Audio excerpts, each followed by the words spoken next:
आज शिवसेना ठाकरे गटाच्या 17 उमेदवारांची घोषणा करण्यात आली आणि त्यामध्ये हिंगोली लोकसभा मतदारसंघातून नागेश पाटील आष्टीकर यांचं नाव उमेदवारीसाठी निश्चित करण्यात आलं आहे। खरं तर तुमचं अभिनंदन, ज्या प्रकारे इच्छुक खूप होते हिंगोली लोकसभा मतदारसंघात, त्यात तुमची उमेदवारी जाहीर झाली आहे। कशा प्रकारे आता पुढची रणनीती असणार आहे? कारण हिंगोलीमध्ये जे शिवसेनेत होते ते आता एकनाथ शिंदेंसोबत एकनाथ शिंदे गटात गेलेले आहेत, तर मग या दृष्टिकोनातून रणनीती कशी असणार?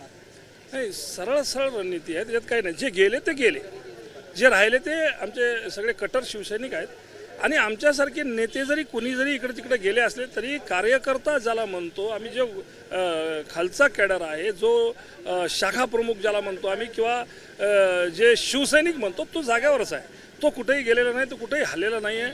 आणि प्लस आता तर यावेळेस म्हणजे आम्ही एकटी शिवसेना असतानासुद्धा आम्ही चांगल्या पद्धतीनं इथं निवडून येतच होतो। आता जर घटक पक्ष आहेत, काँग्रेस आहे सोबत, तुल्यबळ आहे, काँग्रेससुद्धा आमच्या इथे तुल्यबळ समजले जाते, राष्ट्रवादीसुद्धा तुल्यबळ समजले जाते।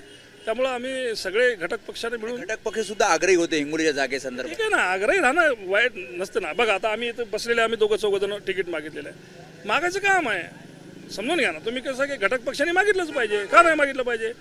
पण एकदा दिल्याच्या नंतर सगळेजण मिळून मिसळून काम करतील, याच्यात कुठलीही शंका नाही। आम्ही पहिलेच सगळं ठरवलं होतं। आमच्या भाषणामध्ये तुम्ही जर बघितलं असेल, उद्धव साहेबांनी काल 2, 3, 4 सभा केल्या, तिथं प्रत्येक उमेदवार जो संभाव्य होता किंवा ज्यांनी मागणी केली होती त्यांनी सगळ्या सांगितलं होतं, बघ कुणाचंही होऊ द्या, आम्ही एका मनाने ऐकतील। कारण मी म्हटलं की इच्छुक 2-3 उमेदवार होते ज्यांची बैठक आता सुद्धा सोबतच आहेत। ते सगळी शिवसेनेमधली जेवढी काही मागणी लोक होती ते आम्ही सगळे सोबतच आहोत, काहीच अडचण नाही आहे। मी जसं सांगितलं की खासदार, विद्यमान खासदार आता शिवसेना शिंदे गटात आहेत, एक मोठं आव्हान असेल समोर, कारण आमदार सुद्धा संतोष बांगर सुद्धा शिंदे गटात आहेत, त्यामुळे आहेत, दुमत नाही। आव्हान निवडणूक बोललं की आव्हान आहेच आहे, आव्हान आहेच आहे, पण ते आव्हान आम्ही पेलू, चांगल्या प्रकारे पेलू, काही अडचणी नाही।